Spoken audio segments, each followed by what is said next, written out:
Okay, welcome back. I was starting to talk about deep fryers, and unfortunately, my clock struck 3 and it played a song that is copyrighted, which cannot be aired on to YouTube. So I had to disregard the entire segment, which I was really long winded. So, anyway, if you are not able to get a deep fryer, and I'm going to show you kind of what deep fryers I have. And this is a very, very old relic. Matter of fact, it is so old, I don't use it anymore. It kind of has been permanently retired. But it still actually works, and that's this guy.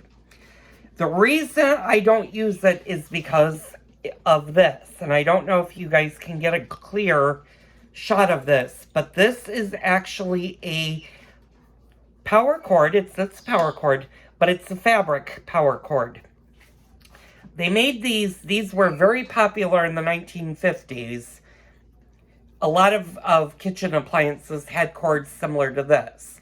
The reason they stopped making it is if you had a short in your cord or the cord got too hot, what would happen is this would actually start on fire, and it could cause a house or a major kitchen fire. So this actually still works. It's approximately, I would say, 64 to 68 years old. It was my great-grandmother's and then my grandmother's, and it has been used a lot.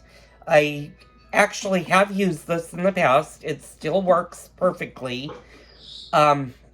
It just is a really old relic, and the newer machines are much better to use than these. But this is one kind of deep fryer, and it has the basket on the inside that you can use.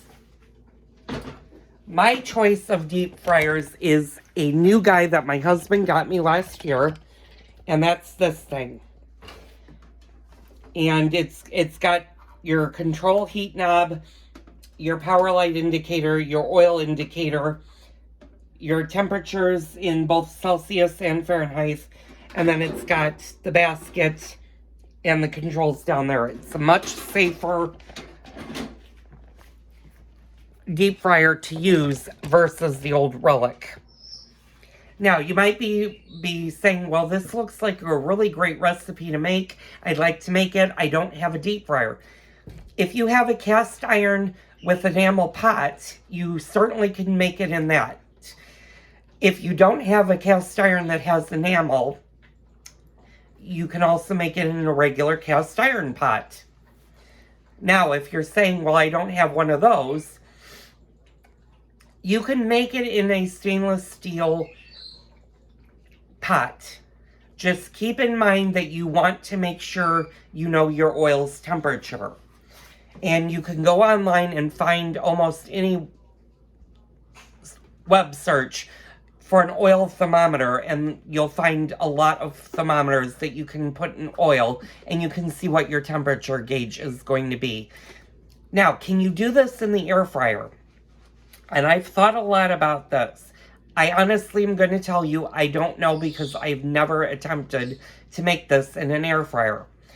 What I would suggest to you is, if you have no way of doing the frying, if you're going to try it in an air fryer, is to take one piece, and I'll show you what to do in about a half an hour of how we bread our meat, is to try one piece and see how it goes. If it goes perfectly and you get the taste that you want and it looks similar to mine, keep in mind that mine is deep fried, then I will say go ahead and use an air fryer.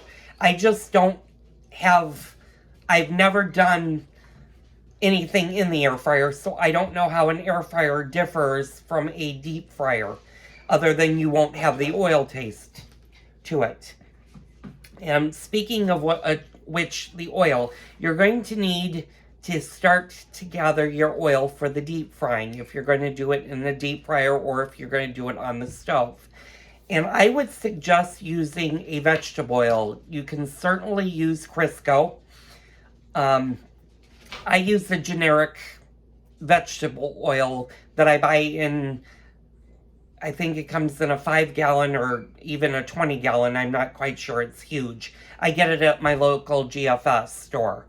And it is pretty pricey. It's in the $40 range for the big one. But I do a lot of frying throughout the year. I make donuts. I make the breaded meat. I do chicken parmesan.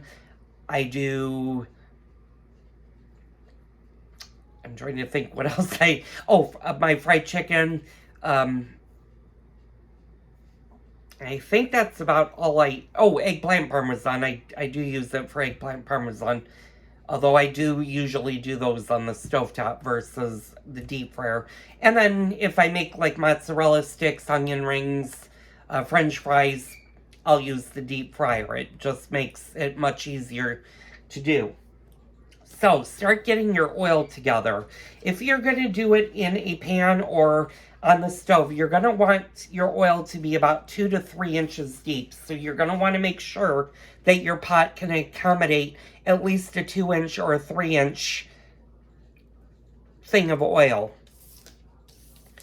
Now, you might be asking, well, if I'm going to use all of that oil, can I reuse it? The answer is yes, you actually can. I would strain it after you use the oil, strain it, and only use the oil for meat dishes. So if you're going to fry chicken, you can certainly reuse this oil. If you're going to be making something else, like French fries or something, you can use the oil.